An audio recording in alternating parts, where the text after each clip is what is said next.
আসসালামু আলাইকুম। মহাখালী বাস টার্মিনালের একজন ড্রাইভারকে অন ডিউটি অবস্থায় 4 জন পুলিশ গাড়ির ভিতরে উঠে গুরুতরভাবে পিটিয়ে রক্তাক্ত করে। এটার তীব্র নিন্দা জানাই আমি, মহাখালী বাস টার্মিনালের একজন শ্রমিক।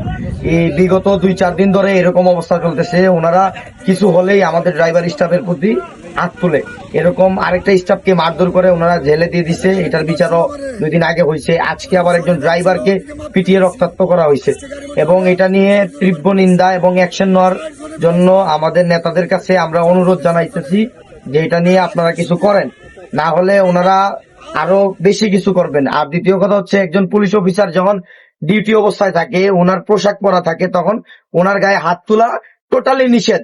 এবং যদি কেউ হাত তোলে তাহলে আইনতভাবে অপরাধ, কিন্তু একজন ড্রাইভার স্টার্টিং এ থাকা অবস্থায় তার উপরে হাত তোলা আরো জঘন্য অপরাধ। সেটা কি আপনারা জানেন না? আপনারা কি পড়াশোনা করেন নাই? শিক্ষিত না?